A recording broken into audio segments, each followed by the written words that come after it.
So last ക്ലാസ്സിൽ നമ്മൾ നമ്മുടെ KCL പഠിച്ച് നിർത്തിയതായിരുന്നു. സോ ഈ ക്ലാസ്സിൽ നമ്മൾ നോക്കാൻ പോകുന്നത് Kirchhoff's second law which is the KVL അല്ലെങ്കിൽ കിർച്ചോഫ്സ് വോൾട്ടേജ് ലോ എന്ന് പറയാം. So let's move to the video. KCL എന്ന് പറയുന്നത് കറണ്ടിനെ പറ്റിയിട്ടായിരുന്നു അല്ലെ. സർക്യൂട്ടിൽ അല്ലെങ്കിൽ ഒരു ജംഗ്ഷനിൽ കറണ്ട് എങ്ങനെ ബിഹേവ് ചെയ്യുന്നു എന്നുള്ളതാണ് നമ്മുടെ KCL എന്ന് പറയുന്നത്. KVL അല്ലെങ്കിൽ കിർച്ചോഫ്സ് വോൾട്ടേജ് ലോ എന്ന് പറയുന്നത് ഒരു സർക്യൂട്ടിലെ വോൾട്ടേജ് എങ്ങനെ ബിഹേവ് ചെയ്യും എന്നുള്ളതാണ് നമ്മുടെ കിർച്ചോഫ്സ് വോൾട്ടേജ് ലോ എക്സ്പ്ലെയിൻ ചെയ്യുന്നത്. ഓക്കെ, KVL നമ്മൾ സിമ്പിൾ ആയിട്ട് പറഞ്ഞു കഴിഞ്ഞാൽ, ഇപ്പോൾ ഈ ഒരു ലൂപ്പ് എടുത്തു കഴിഞ്ഞാൽ ഈ ലൂപ്പിലുള്ള ടോട്ടൽ എനർജി എന്ന് പറയുന്നത് ഈ വോൾട്ടേജ് സോഴ്സ് കൊടുക്കുന്ന എനർജി, അതിപ്പോൾ ഒരു 12 വോൾട്ട് ആണെന്നുണ്ടെങ്കിൽ ആ 12 വോൾട്ട് എന്ന് പറയുന്നത് ഇതിലുള്ള ആ ലൂപ്പിലുള്ള കോമ്പണൻസ് കംപ്ലീറ്റ്ലി ഡിവൈഡ് ചെയ്തെടുക്കും. എനിക്ക് ഈ 3 റെസിസ്റ്റേഴ്സിന് അക്രോസും V1, V2, V3 എന്നിങ്ങനെയുള്ള വോൾട്ടേജ് ഡ്രോപ്സ് ഉണ്ട് എന്നുണ്ടെങ്കിൽ കിർച്ചോഫ്സ് വോൾട്ടേജ് ലോ പറയുന്നത് total energy pushed into the loop by the source. ഇതിൽ നമ്മുടെ സോഴ്സ് ഏതാ? 12 വോൾട്ടിന്റെ ഒരു സോഴ്സ് മാത്രമേ ഉള്ളൂ. ഈ എനർജി എന്ന് പറയുന്നത് ഈ ലൂപ്പിലുള്ള കോമ്പണൻസ് യൂസ് ചെയ്യുന്ന എനർജിയോട് ഈക്വൽ ആയിരിക്കും എന്നാണ് പറയുന്നത്. അതായത് voltage drop V1, V2 plus V3 എനിക്ക് ആഡ് ചെയ്ത് കഴിഞ്ഞാൽ അത് എൻ്റെ ടോട്ടൽ എനർജി ആയിട്ടുള്ള ഈ 12 വോൾട്ടിന് ഈക്വൽ ആയിരിക്കും എന്നാണ് KVLന്റെ ഒരു സിമ്പിൾ ആയിട്ട് പറഞ്ഞു തന്നെ. ഓക്കെ, സോ KVLന്റെ സ്റ്റേറ്റ്മെന്റ് നോക്കുക. നമ്മുടെ KCL പറഞ്ഞ പോലെ തന്നെയാണ് KVLന്റെ സ്റ്റേറ്റ്മെന്റ്. KVLന്റെ സ്റ്റേറ്റ്മെന്റ് നോക്കിയേ, the algebraic sum of voltages around any close loop is equal to 0. നമ്മൾ KCLന് നമ്മൾ എന്തായിരുന്നു പറഞ്ഞ, algebraic sum of the current in a node is equal to 0. ഇനി ഇതേത് KVL വരുമ്പോൾ algebraic sum of voltage in any closed loop is equal to 0. Okay, അതായത് ഈ മേലെ പറഞ്ഞ സർക്യൂട്ടിൽ എനിക്ക് 12 വോൾട്ട് മാത്രമല്ല ഒരു സോഴ്സ് ഉള്ളൂ, ഞാൻ പോസിറ്റീവും ബാക്കിയെല്ലാം എൻ്റെ കൺസ്യൂം ചെയ്യുന്ന കോമ്പണൻസ് ആണ്. സോ അതിനെല്ലാം ഞാൻ മൈനസ് വെച്ച് കൊടുക്കുകയാണ്. 12 minus V1 minus V2 minus V3 is equal to 0 എന്ന് നമുക്ക് കിട്ടും. ഇതന്നെയാണ് നമ്മുടെ എന്താ പറഞ്ഞ algebraic sum of voltage in a close loop is 0 എന്ന് പറയുന്നത്. KVL നമുക്ക് കുറച്ചുകൂടെ മനസ്സിലാക്കാനായിട്ട് കുറച്ചൊന്ന് ഡീറ്റെയിൽഡ് ആയിട്ട് പോവാം. നമ്മളെ വോൾട്ടേജ് എന്താണെന്നാ പറഞ്ഞത്, is the electric potential per unit charge. Electrical പൊട്ടൻഷ്യലിനെ ഞാൻ J വെച്ചാണ് റെപ്രസെൻറ്റ് ചെയ്യുക. So V is equal to J per unit charge അല്ലേ, സോ പെർ കൂളം. 12 വോൾട്ടിന്റെ ബാറ്ററി എന്ന് പറഞ്ഞാൽ എന്താണ്, each coulomb of charge 12 joules of energy കിട്ടും. അതാണ് 12 വോൾട്ട് ബാറ്ററി കൊണ്ട് ചെയ്യുന്നത്. ഇതൊരു 24 വോൾട്ട് ബാറ്ററി ആണെങ്കിൽ എന്താവും, ഈച്ച് കൂളംബ് ഓഫ് ചാർജിനും എനിക്ക് 24 ജൂൾസ് ഓഫ് എനർജി, അതായത് കൂടുതൽ എനർജി സപ്ലൈ ചെയ്യാനായിട്ട് പറ്റും. ഈ ചാർജ് ഒരു വയറിൽ കൂടെ ഫ്ലോ ചെയ്യാന്ന് വിചാരിക്കുക. അതിനല്ലേ നമ്മൾ കറണ്ട് എന്ന് പറഞ്ഞ മൂവ്മെന്റ് ഓഫ് ഇലക്ട്രോൺസ് ഇങ്ങനെ ഒരു വയറിൽ കൂടെ ഇങ്ങനെ ഫ്ലോ ചെയ്യും. ഓക്കെ, ഈ വയറിന് റെസിസ്റ്റൻസ് ഉണ്ടാവില്ലേ. അപ്പോൾ ഈ ഒരു പോയിന്റ്, ഈ ഒരു X1 പോയിന്റിൽ നിന്നും X2 പോയിന്റിലേക്ക് എത്താനായിട്ട് നമ്മളൊരു വർക്ക് ചെയ്യണ്ടേ. അങ്ങനെ വർക്ക് ചെയ്യുമ്പോൾ നമ്മൾ അവിടെ എനർജി ഡ്രോപ്പ് ചെയ്യില്ലേ.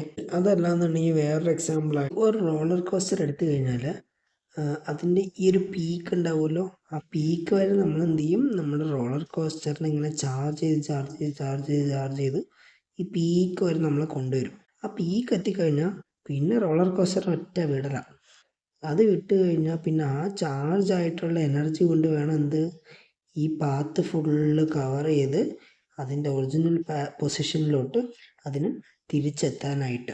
ഇതേ റോളർ കോസ്റ്ററിനെ ഞാൻ പാത്ത് ചെറുതായിട്ടൊന്ന് മാറ്റാമെന്ന് വയ്ക്കുക. ഓക്കെ, എൻ്റെ പാത്ത് ഞാൻ ഇങ്ങനെ ആക്കിയിട്ട് ഇങ്ങനെ വിടുന്നു. ഓക്കെ, എൻ്റെ റെഡാണ് ഇപ്പോൾ ഉള്ള പുതിയ പാത്ത്. അങ്ങനെയാണെങ്കിൽ എൻ്റെ റോളർ കോസ്റ്ററിനെ ഞാൻ ഇതുവരെ റൈസ് ചെയ്യും, ഈ പോയിന്റ് വരെ റൈസ് ചെയ്യും.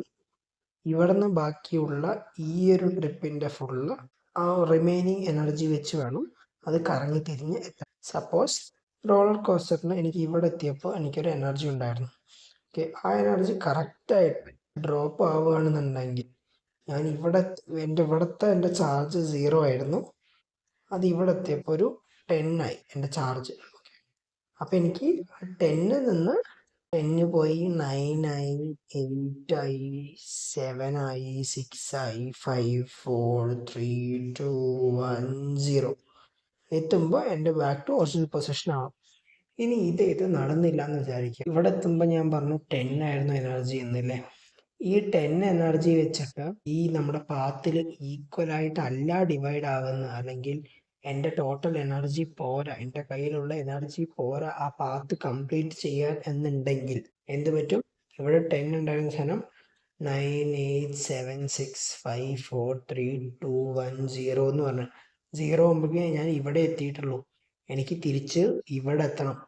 ഓക്കെ, അങ്ങനെ ആയിക്കഴിഞ്ഞാൽ എന്തോ എനിക്ക് അവിടെ ആക്ച്വലി ലോസ് ഓഫ് എനർജി അല്ലേ ഉണ്ടായിരിക്കുന്നത്. ഓക്കെ, ഇത് വന്നിട്ട് എനർജി കൂടുതൽ ലോസ് ആവുന്ന കേസ്. ഇനി അതേസമയം എനർജി കുറവേ ലോസ് ആവുന്നുള്ളൂ എന്ന് വയ്ക്കുക. അതായത് 10 ആയിരുന്നു ഈ പോയിന്റിലുള്ള എനർജി, ഈ പോയിന്റ് മാറി 9 8 7 6 5 4 3 2 1 0 എന്ന് പറയുമ്പോൾ ചിലപ്പോൾ ഞാൻ ഇവിടെ എത്തിപ്പോവും. സോ എൻ്റെ ഫൈനലി എൻ്റെ റോളർ കോസ്റ്ററിൻ്റെ പൊസിഷൻ ഉണ്ടാവും ഇവിടെ എഴുതാം. ഇത് രണ്ടും എനിക്ക് അൺസ്റ്റേബിൾ സിസ്റ്റംസ് ആണ്. ഫസ്റ്റത്തെ കേസിൽ എൻ്റെ റോളർ കോസ്റ്റർ ഇവിടെ വെച്ച് അവസാനിച്ചു. സെക്കൻഡ് സ്റ്റേജിൽ എൻ്റെ റോളർ കോസ്റ്റർ ഓവറായിട്ട് ട്രാവൽ ചെയ്തു, അത് ഇവിടെ വെച്ചാണ് അവസാനിച്ചത്. ഇത് രണ്ടും എനിക്ക് അൺസ്റ്റേബിൾ സിസ്റ്റമാണ്. Coming back to KVL.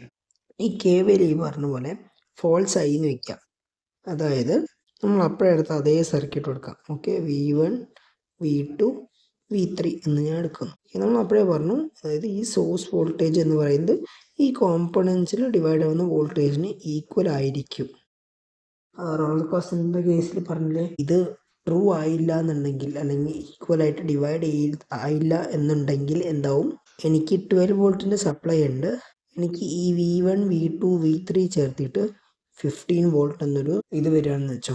അതായത് എനിക്കിപ്പോൾ ഇവിടെ ഒരു 2 വോൾട്ട്, ഇവിടെ ഒരു 10 വോൾട്ട്, ഇവിടെ ഒരു 5 വോൾട്ട് ഇങ്ങനൊരു കണ്ടീഷൻ ആയിക്കഴിഞ്ഞാൽ, അതായത് എനിക്ക് ഈ സൈഡ് എനിക്ക് 15 വോൾട്ടും ഇവിടെ 12 ആണ്.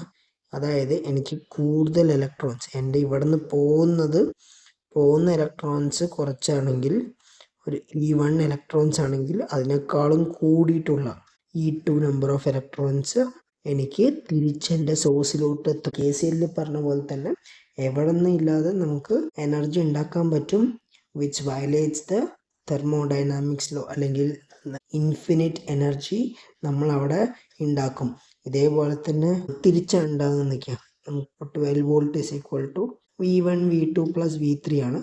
പക്ഷെ ഇവിടെ നമുക്ക് ഇത്രയും ഡ്രോപ്പ് കാണുന്നില്ല. 12 വരും, നമുക്കവിടെ 10 വോൾട്ടൊക്കെ ഇതിൻ്റെ സമ്മ വരുന്നുള്ളൂ എന്ന് വയ്ക്കാം.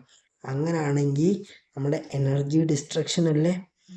അതായത് എനർജി വേറൊരു ചേഞ്ചിലോട്ട് മാറുന്നതിന് പകരം അതവിടെ ഡിസ്ട്രോയ് ആയി പോയിരിക്കുകയാണ്. അങ്ങനെയാണെന്നുണ്ടെങ്കിൽ നമ്മുടെ എന്തുണ്ടാവും? നമ്മുടെ എനർജിയുടെ എക്സിസ്റ്റൻസ് തന്നെ ഇല്ലാതാവും. അങ്ങനൊരു ഫിനോമിനൻ നടന്നു കഴിഞ്ഞാൽ. സോ ഇത് രണ്ടും നടക്കുന്നില്ല. സോ അതുകൊണ്ട് തന്നെ ഓൾ ദ ടൈം ക്ലോസ്ഡ് ലൂപ്പിൽ വോൾട്ടേജ് സോഴ്സ്, അല്ലെങ്കിൽ ഒരു ക്ലോസ് ലൂപ്പിലുള്ള എനർജി സോഴ്സ് എത്ര ഉണ്ടോ അത്രയും തന്നെ അതിലുള്ള ബാക്കിയുള്ള കോമ്പണൻസിൻ്റെ അക്രോസ് ഉള്ള വോൾട്ടേജ് ഡ്രോപ്പായിട്ട് അത് ഡിവൈഡായി നിൽക്കും. അതായത് സർക്യൂട്ട് എത്ര കോംപ്ലക്സോ എന്തോ ആയിക്കോട്ടെ, നമ്മുടെ റോക്കറ്റ് പോലെ ആയിരിക്കരുത്, പോയ സാധനം അതുപോലെ തിരിച്ചു വരണം. KCLും KVLും രണ്ടും ഫോളോ ചെയ്യുന്നത് ഓൾമോസ്റ്റ് സെയിം പ്രിൻസിപ്പിൾസ് ആണ്. പക്ഷെ ഓർത്ത് വെക്കുക, KCL works on the law of conservation of charge, or KVL works on law of conservation of energy. രണ്ട് ലോസും ക്ലിയർ ആണെന്ന് വിചാരിക്കുന്നു. സോ ലാസ്റ്റ് ആയിട്ട് ഞാൻ ജസ്റ്റ് ഒരു പ്രോബ്ലം, KVLൻ്റെ ഒരു പ്രോബ്ലം കൂടെ തരാം.